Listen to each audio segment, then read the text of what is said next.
future, talk radio will actually educate, inspire, and make you think. The future is now. Topics and music that affect your life from Universal Broadcasting Network. Tune in at ubnradio.com. She's passionate about telling stories of amazing women who are rocking the world and empowering women to live, love, and thrive. Here's your host, Catherine Gray. Hi, welcome to Live, Love, Thrive Women's Empowerment Hour, brought to you by 360karma.com. We have on an extraordinary guest today. She has been a women's activist her entire life. Started out with now, when it was just beginning, National Association of Women. Is it that? Organization of Women. And that's back when Betty Friedan had just started it and been very instrumental in helping fight for the ERA, which we're going to talk about today. So please give a warm welcome to my guest, Jean Conger. Hi, Jean. How are you? I'm so happy to be here. Thank you. I'm happy to have you. Oh my honored. gosh, you really have dedicated your entire life well, to, I can't say that. Fighting for women's rights. Oh, I could definitely say that. You've done more than most. Let's put it that way. Okay. Yeah, don't be shy. No. Yeah. But let's talk about your beginnings, and then we're going to work our way up to talking about the ERA and why, we've had the right to vote since 1920, but we're coming up on 2020 without having an Equal Rights Amendment. That's right. And I want people out there to understand what it means, why it hasn't passed, and how we need to pass it before we hit the 100-year mark. Right. Right? That's right. And I think it's coming, but it won't come unless we educate people about it. Exactly. But you're a Brooklyn girl. I grew up. No, I didn't grow up in Brooklyn. Yeah. I was born in Brooklyn. You were born in Brooklyn. I grew up on Long Island. Oh, Yeah. I love Long Island. Yes, I grew up on Long Island, and then I moved to lots of different places, but you were on where the my lam, children, huh? Yeah, right, exactly. You did tell me you got kicked out of school. That's right. I got kicked out of a junior college. Yes. I didn't obey the rules. Anyway, You told me you like to color outside the lines. yes, and because there's more room out there's there. more room out there. Yeah, no wonder you and I get along. So tell me. Okay, so what happened was I married my second husband. And wait a minute. What about your first husband? My first husband is the father of my wonderful children. Oh. And you got married at 19. I got married at 19. Yeah, and that seems to have been the norm back then. Yeah, That's everybody I interview from that time, when you were growing up, most of them got married around 18, 19, which today is pretty unheard of. Yes. But, yeah. Yes. Thank goodness. So when I was 26, 26, I met him. I was getting my college degree, This is your second my husband. Teaching degree, my second husband. Oh, yes. yeah, I can My see you first don't even husband want to was talk about the first one. The first husband, it's not that. It's that I grew up with him. Yeah. He in Long Island. His family. High school sweetheart. That kind of thing. We didn't go to the same high school. He grew up on Park Avenue. Oh. And we got married. He was a stockbroker. And he also was bipolar, which we didn't know about at that say time. no more. Okay, yeah. Yeah, moving but right along. he was really trying. Yeah. But in any event, I went back to school. I got my degree in teaching. And then my husband and I met him at Stony Brook is where I went to college. And I met him there. And his name is Steve, and we got married and moved to Delaware with the 3 children. Wow! So I got now, a what teaching made you job pick there Delaware? because he had a job at DuPont. Oh, okay. Yes. Well, there was a reason. Yeah. Very important. Yeah. So yes, we did that. And now, interesting things started to happen when you moved to Delaware. Exactly. It was 1970. Yeah. And one of my neighbors in the neighborhood we were living in said, "Would you be interested in going to this National Organization for Women consciousness raising session?" And I said, "Okay, I'll see what it is." Yeah. So I went, and oh my gosh, I felt like I'd come home. Really? I felt like how many women were there? There were about 15. 15, and you just felt like it was all of the things that frustrated me during my adolescence and school years and things like that. The sexism. Exactly. Yeah. I realized that's what it was. Right.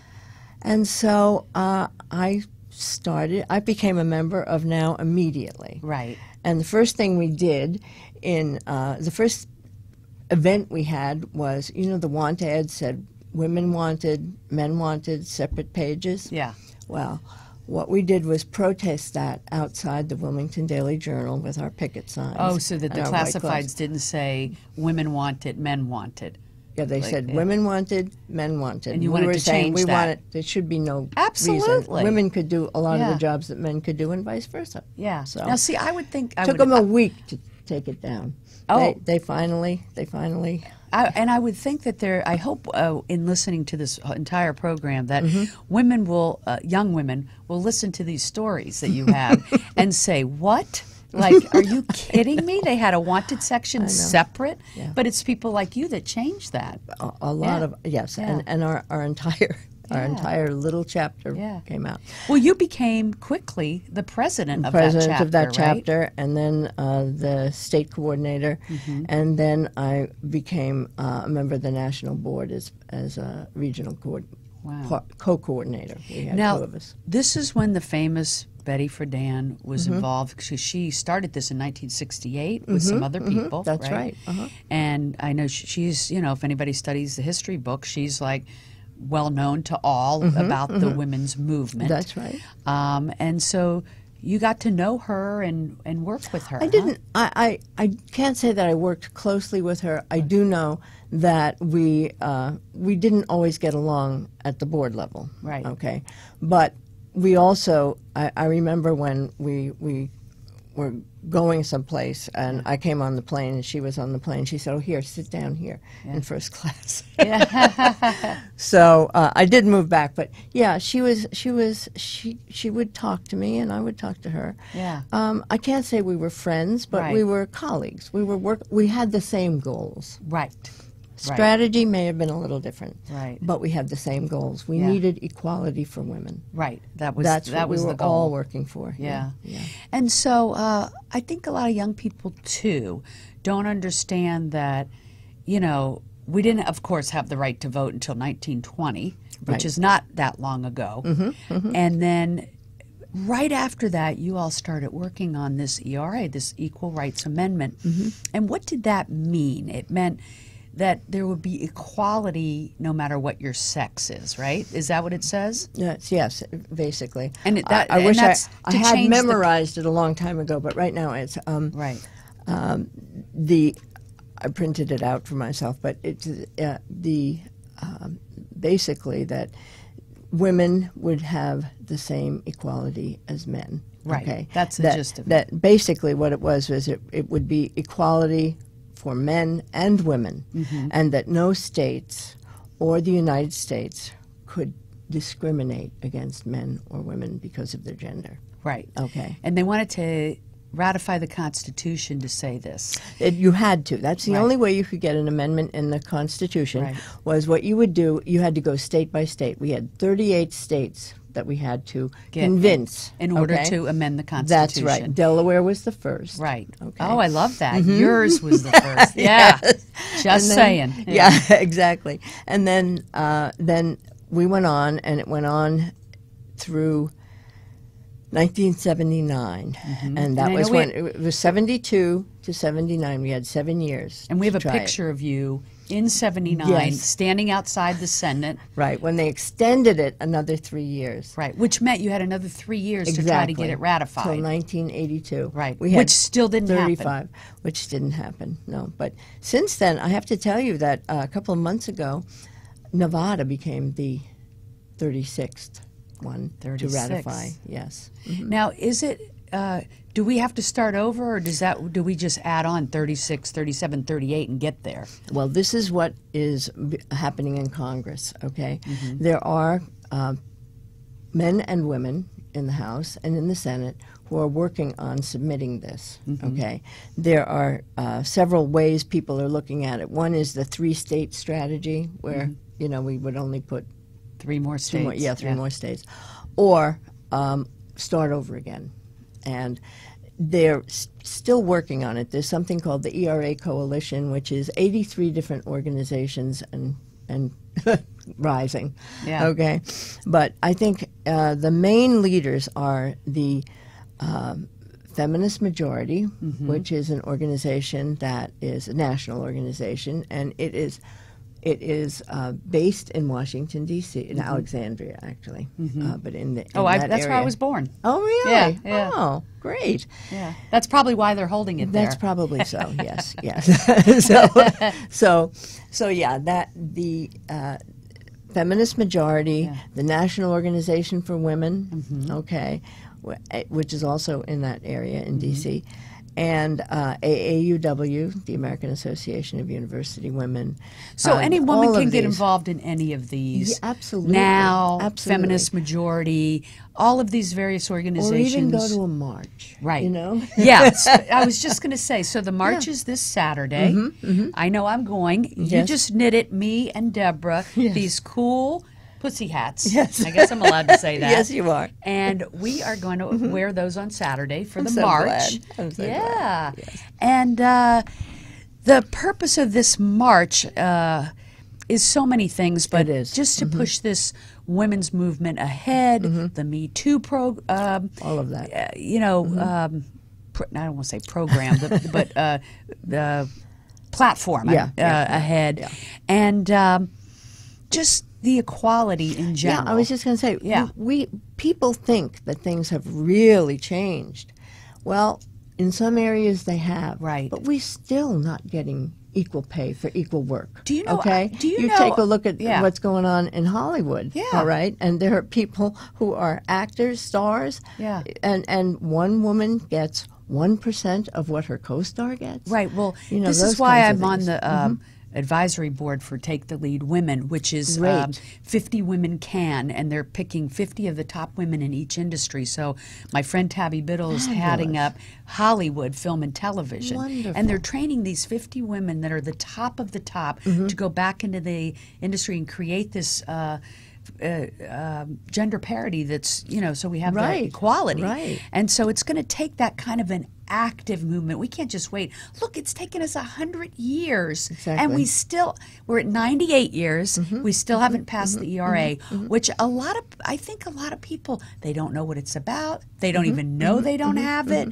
They don't know that we need to pass this. That's right. And I think that that's the effort that we need to make now, is in educating Exactly. a lot of people about this so that they'll fight for it. For example, a recent case, I think it was 1996, when some women, they were wanting to get into the Virginia Military Institute, and it went all through the courts, and they still didn't do it because they had to prove something. Right. And so women were not allowed. So until we get the Equal Rights Amendment, we are not equal. We are not under equal. the law. Right. We are not So no matter equal how under much the law. progress we make, Exactly. we need this in the Constitution. Exactly. And so the way people can be proactive, number one, is voting. Vote for people that are progressive that want to pass this amendment.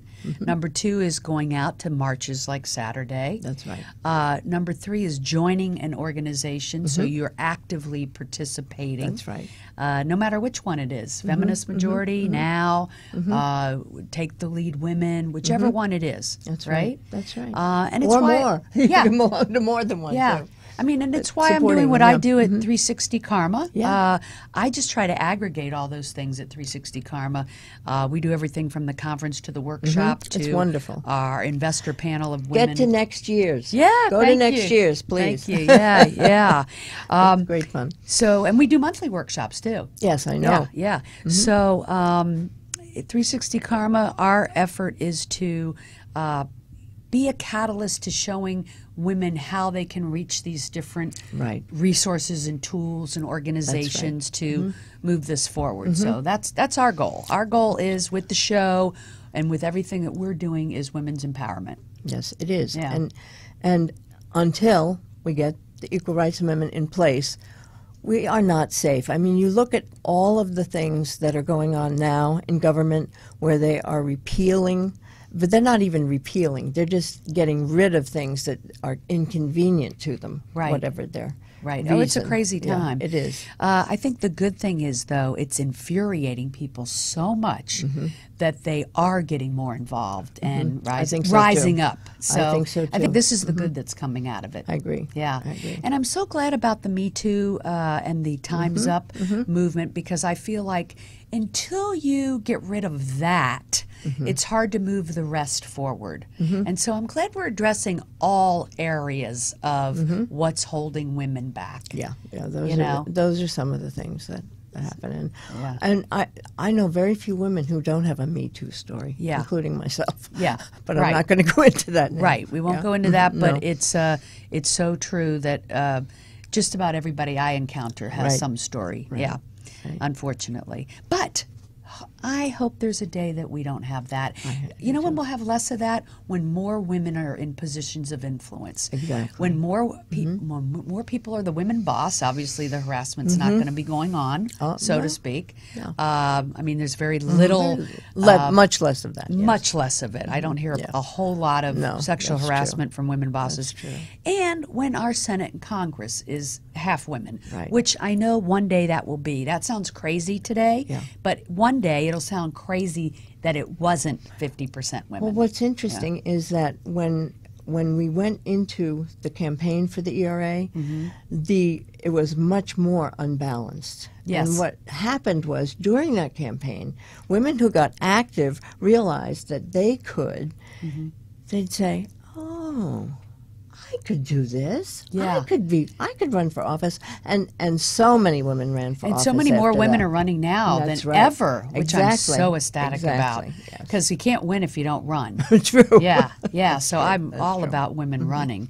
And then you were telling me, like, I think it's important that well-known people get behind this cause. And you were telling me Norman Lear and his wife were behind the ERA campaign when you were involved. Definitely. Yeah. As a matter of fact, what happened was I was a school And we love principal. Norman Lear. Let's just say that right there. I was a school principal.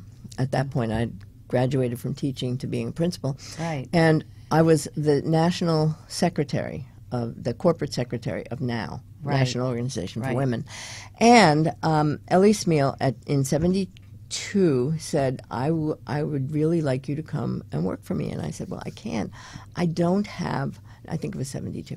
I said, I haven't been at this job long enough to say I can do it.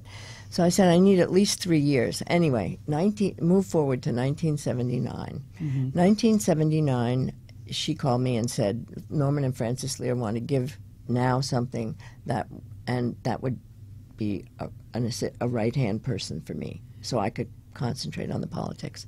So would you meet with them? I did. Long story short, we were both happy with each other. They hired me, and so from 79 to 82, they paid my salary, and I worked on the ERA campaign full time. I love that. Oh my God, how amazing. It was. And let's talk about you being a principal before you even did that, because That's at right. the time you were telling me 95% of principals at least were men. That was in Delaware. And that Delaware, was a that's huge right. thing for you to be a female principal. And people don't realize right. how rare that was. That's right. And you actually did something when you were involved with NOW. You submitted a lawsuit, an Essentially, EEOC it against was a the complaint. school We board filed a complaint of Delaware That's right. to fight for all of the districts. We did a study. sex discrimination, Yes, right? we did a study on sex discrimination and the curriculum, how that was sexist. You know, it was Sally's helping mommy and little Jack is helping daddy. Right. You know, that kind of thing.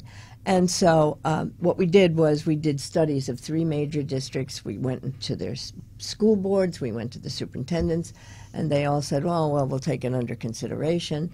And so then we filed a complaint. We just said, okay, sorry. And you won, right? Yeah, what happened was we filed this complaint with the Equal Employment Opportunity Commission, and they investigated, and they found cause in every single district. Wow. So people were getting back pay. We joined with the NAACP, by the way, because there was also racism within the educational system.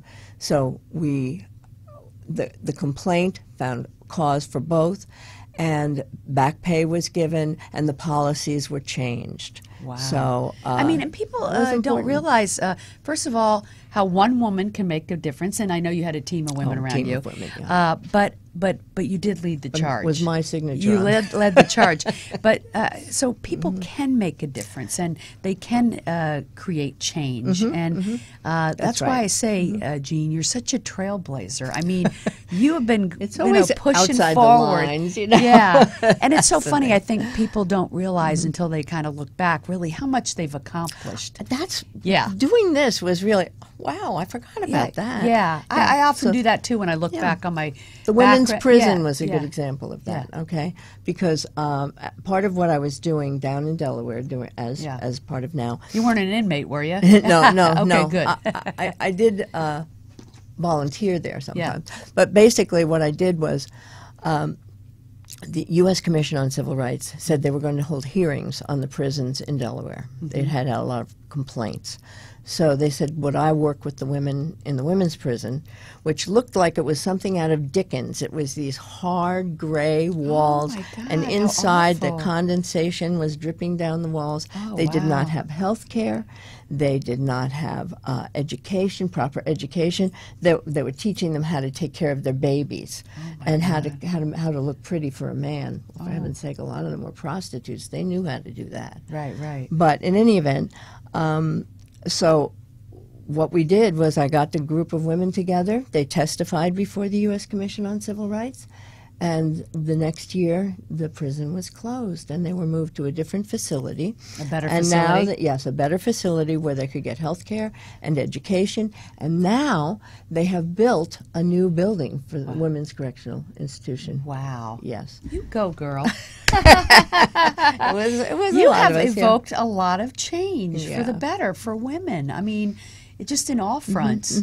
Well, I think also that's what happened when we put in the EEOC complaint. Right. I mean, it was banner headline on the Wilmington Daily Journal. NAACP and now sue Right. Delaware Department of Education. And so what happened was so many women realized that, oh, I could be a principal. Right. Why shouldn't I be a principal? But they had a thing there where before it was found that the men could take the job of a principal without the credential. Unbelievable. As long as they were working on it. But the woman had not to have the women. credential. They had to have the credential. Unbelievable. First. Yeah. And right before we started, you were telling me that your daughter Nancy spoke before a court. And tell me a little bit about that story. It was actually the Delaware State Assembly. Yeah. This was during the ERA campaign, and it was...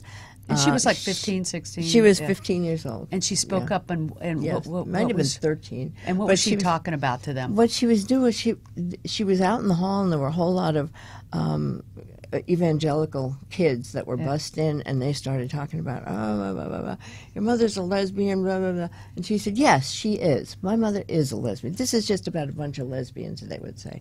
But no, she said, we need to have the Equal Rights Amendment, and she made her speech, and she was... Fantastic. She really was. Yeah, the apple doesn't fall far from the tree. Huh? Well, she also, we forgot to mention I that have you to tell ended up finding out you were gay, and now you've been with your partner 34 years. 34 years. Yeah.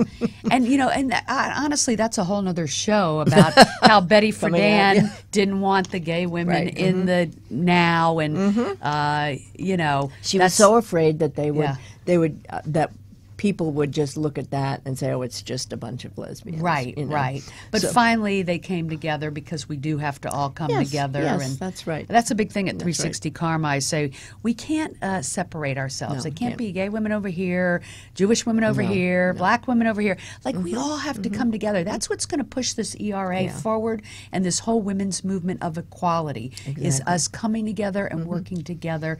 And I joke around, there's an old boys club, but no one wants to belong to the old girls club, not even me. So I call it the bold girls club. Good. That's a good one. That's a good one. I like that. So the bold girls that's club. what we're Definitely on board for. Nancy also wanted to play baseball with Little League. Yeah. And she was one of the last plaintiffs that Really? made the Little League. Yes. So made them accept women, girls in baseball. I love that. Go Nancy. She's great. It runs in your blood, in your family. Well, she's quite a rebel herself. And you have two girls and a Two girls and a son. Yes. Yeah. Michael, Awesome. my son, lives here in LA. Yeah. And Nancy, of course, does. And then Kathy lives in Northern California. Awesome. In Oakland. Yeah. Well, you are an amazing woman, and I know what I love is you are still going strong. I am. That's why you're here. You're like all about the women's empowerment. You're back. I know you're a member of 360 Karma. You are behind me. You're behind the Absolutely. Ratifying the ERA, Absolutely. and you are still doing your work. So And my work is also, I work for Samtrans Yeah. in San Mateo, yeah. California, and it's a transit district, and I have started a program for in 2009 for older adults and people with disabilities to learn how to ride public transit and claim their independence. And now we've started a new program, the Veterans Mobility Corps, for veterans who have been disabled and come home and are not able to drive. And this is to help them maintain their independence. I love that. So, well, girl, you just keep going. And you when too. I grow up, I want to be you. you do. But we'll just keep on keeping on. We and will. We I will. know it. I'm going to take advantage of all those wonderful programs you have in university. Yeah, thank and you. things like that. So Thank I'm you. really, I want to write. Everybody keeps telling me you should write a book about I was what going you've to. been I was doing. just going to end with that. We're going to wrap now, and I'm going to tell you next time I see you, Jean, I want to see a book. Okay. Because you have a story to tell. Yeah, there are lots of Amazing life. stories. Oh my gosh, we haven't even touched the tip of the iceberg. Yep. Thank you for being here. Thank you for having And me. thank you for tuning in, and we will be back next week, so stay tuned. And hugs and happiness. Make it a great week.